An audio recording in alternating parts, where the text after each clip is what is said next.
All right, now I get to get into some of the fun stuff. So today I'm going to get the suspension back on the car. So to start off up front here, I've got the Spec Corvette Penske coilovers. These are custom for the series, custom valved, single adjustable, and Penske gives us a real nice discount for Spec Corvette racers. So it ends up being very affordable, very reliable damper or coilover for us. Along with those going in, I've got the track spec offset mounts. So these are the rears. They'll go in. You'll see this one's a marked driver's side. That's obviously the passenger side. And then these are the fronts. Going in along with those, I've got my control arms over here. Those nice shiny looking things are fresh back from AMT. So what I've got are AMT spherical bearings in the control arms. They've also gone ahead and replaced the shock mount over here, and they've pressed in fresh lower ball joints for me. Of course, they clean these things up really nice with a media blaster, and just looking at them makes me want to go get a media blaster myself, because as you look at the steering knuckles, these steering knuckles came off the same car, and this is exactly what the control arms look like before I sent them off. So they look beautiful. So those will be going in. If you saw the previous video on the steering knuckles, I've got fresh SKF hubs and ball joints in those steering knuckles. And then as I get all of this assembled, I will be putting in the AMT camber kit. So this guy is adjustable. So I've got the lower eccentrics, and then as well as the stud kit to go with it, and the shims, those will go up front. So anyway, this is relatively plug and play, just bolting everything back in. I'll pause to go over a few things as we go here, and then I think what I'm going to do for alignment is just do a separate video, because that's a little bit involved. So I'll cover how to do that in your shop if it's something you want to do. Otherwise, I'll just be bolting these things up and talking about things of note as we go. All right, well, I'm making a little progress here. You can see I've got my upper mount in place. This, by the way, is the rear passenger side. So the upper mount's in place. These are offset. The reason that the mounts are offset is that the spring will actually interfere with the rod end just a little bit when this is all in place, if you don't have an offset upper mount. So these guys from Track Spec, as I pointed out before, are labeled. So the driver's side is over on the other side. That one's labeled with a sticker. This is my passenger side. And the idea here, this is the front of the vehicle, right, where I'm pointing that way. So the idea is just to get the top of the coilover as far forward as we can, and that gives us just enough clearance down here at the rod end for it to not come in contact with the coilover spring. Back here, I'm trying something new on this build. I went ahead and used a hole saw and cut a 2-inch hole in the rear, I don't know what you call that, like saddlebag area of the trunk. This will be getting a 2-inch grommet that I will just split, and it'll have a 3/8 inch roughly hole in it for the line to go through. And then I will mount the canister inside of the car. And then I figured one other thing I should probably note, while I still have some room there, I'm going to replace my rod ends. So I pulled some of these out just to kind of show you what's what. So the front and rear rod ends are in fact different on a C5 Corvette. So this is a brand new front. It's a Moog on this side, and this is a brand new rear. The rear I've had a hard time sourcing. So the only place I've actually been able to find a rear is from Eckler's. And so you can see part number information here. But anyway, to give you a general idea, so this is the rear off of the car. I'm going to put it up here on top of the one from Eckler's, and you can kind of see that there's a little bit of a, let me get that centered, that there's just a little bit of a length difference. The one from Eckler's is a little bit longer. But then as I take this guy and I put it over here next to my front, you can see the rear is actually longer.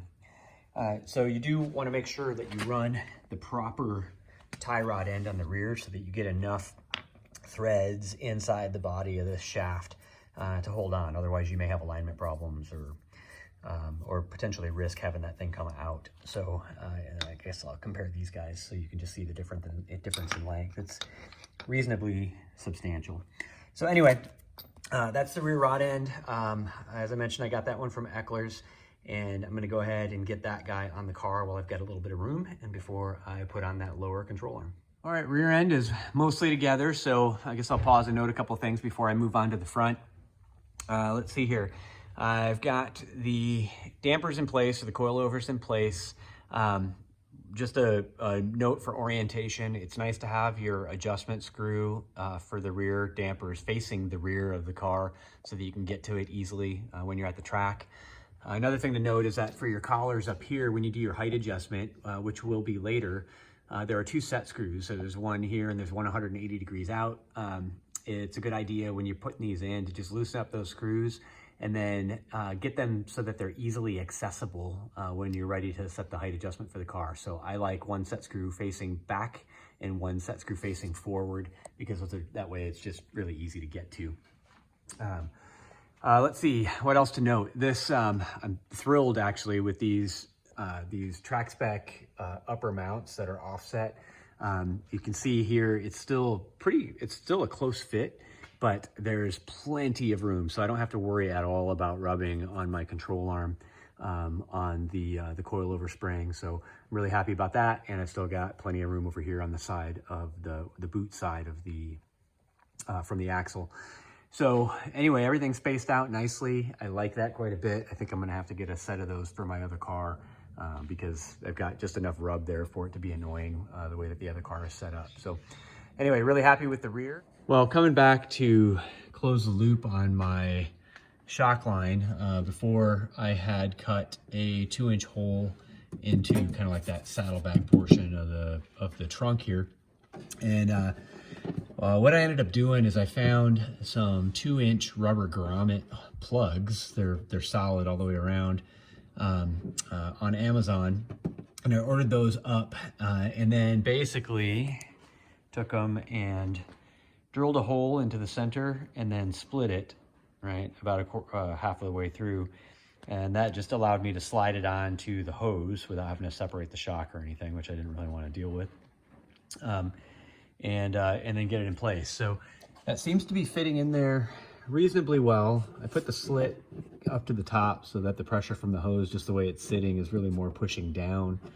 And then it took a little bit of work just to kind of wedge the thing in there and make sure that the slit was sitting over and fully expanded onto the SMC at the back. But I guess I'll give that a go and see how it holds up. It looks like it's probably going to be okay, especially once I get the shock canister mounted on the inside. I don't think there's going to be a whole heck of a lot of movement here since the top of this guy is really fixed, and then the inside will be fixed. So mostly it'll just be vibration, and you know, that should be pretty good. What you hear right now is just the canister moving around on the inside because I have it loose.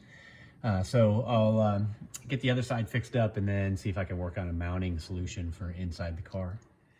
All right, circling back on these shock canisters, I mentioned what I did with the grommet down here. I found kind of a cool way to mount these. These are something I found on Amazon. It's an aluminum roll bar mount from Nylite. I think these are actually intended for mounting lights on exterior cages. But basically it'll take a 2-inch bar or a 1 3/4 bar or a 1.5 inch bar. And as it happens, these canisters are 2 inches. So I went ahead and dropped a nutsert in here into the SMC and the rear tub. And then, and basically just bolted this thing down, and it actually looks great. I wanted to check to make sure that I could get my pressure gauge on here with no problems, which I can. So I like that location just right above the saddlebag, so it just makes a nice no pressure loop right all the way up. You see I'm getting ready to put the other one in on this side, so you can see the nutsert that I dropped in right there. So I'll be doing the exact same thing with my other rear shock. Anyway, kind of a cool trick. There's not much for part numbers on the box. The only thing here is this 900 or 90020D. So I'll link to it here so you can find them, but essentially it's a Nylite roll bar mount. All right, up here in the front, I am getting my my studs installed. What comes up here stock are just bolts that go into those holes.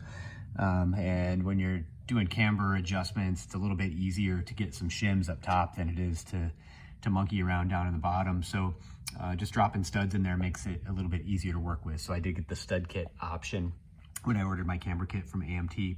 So I'm going ahead and getting those in. I've got, this is my front driver's side. So I've got the front set in, about to get the rear set on the driver's side in. And you know, there's not much to note here. The instructions from AMT are really good. They're also actually pretty funny. Mark's got a pretty decent sense of humor when he's writing these things up. So all you really need to know, as he indicates in the instructions, are that those holes are not that deep. The threads on the back of that frame rail are only about 10 millimeters. So what I did on my stud is I just measured out actually 12 millimeters. So I've got a little extra room, and then I put my Loctite on there. It's kind of thinned its way out now, but put my Loctite on there so you don't have to put gobs of it on. And I'm just gonna thread it in to about that 12 millimeter mark that I've got on my stud. That way I've got as much room as I can possibly use on the remainder of the stud sticking out the outside. As he indicates, these are about 60 millimeters long. So I'm sitting with about, what, 48 millimeters left after that's all said and done, which is more than I'm ever gonna need. So that's it up here. I'm getting these things in because they do need to sit for, you know, a good solid 10 minutes for the Loctite to set before you wrench on it. So this is really one of the first things I'm gonna do as I get my front suspension together. All right, with the front all buttoned up, I'm over here on the passenger side. Just a few things to note. Obviously the studs are in. I don't have any shims behind here aside from just the washers right now. But there's plenty of room. The studs are super long, so if you were so inclined to run them in a little bit farther, you could certainly do that so that you might have less interference with the wheel or something like that. Over here on the upper coilover mount, they're not right or left. They're, either one can go on either side, but the thing to note is that you do want the shock to be able to rotate along with the assembly as it moves up and down. That means that it'll move a little bit out and back. And so I don't know that it matters a ton, but you can see how I've got this oriented so that there's just no risk of binding if the shock moves out or down. So that's how that's set up. Just like in the back, I've got it set so that the set screws for the springs are front and rear, just to make it a little bit easier to get to. And the adjustment screw is down here at the bottom facing the front. It's just easier to get to when it's facing the front versus facing the back. So you can kind of lay down in front of the car and get in there to give that thing some rotations. So that's how that's gonna go. Over here, I've gone back and forth on how to mount the canister. You can kind of see I've got my line running loose right now. I don't have it attached yet. But what I did is I went ahead and I put a 2-inch hole actually in the wheelhouse with the intention of coming up here and actually mounting the canister to the top of the wheelhouse. You can see where I put a nutsert here, and I was going to use a similar style roll bar mount for it, but it just wasn't working out great. And so what I ended up opting to do is just go ahead and leave the canisters actually in the holes themselves. Right now I've got them held into place with a couple of band clamps. I'll be looking for something a little bit fancier and nicer looking to keep them there from moving up or down. But the reason I actually like this is that the canisters are out of the way, and I can actually get my pressure tool on them. I think I showed this in the back, but you can see there, that's what the pressure tool looks like. And I'm able to actually get the pressure tool on there with plenty of room and make any adjustments to shock pressure without having to take anything apart, get under the car, loosen anything. It's all just really straightforward. So I'm actually kind of digging the way that that's coming out. You can see I've got it also set up over there on the driver's side. So down here, this is all nicely out of the way. It's just tucked into the corner. The wheel does not get over there. You can kind of see how this brake duct is oriented. The tire and the wheel pass just in front of it, so anything behind it is just fine. So likely what I will go ahead and do from here is just button this hose up and either attach it to the frame rail or just go ahead and zip tie it to the sway bar. Just keep it out of the way from the tire. And that's about it. So with the control arms up and in place, the coilover in place, and the canisters mounted, it's time to keep on trucking with the next phase.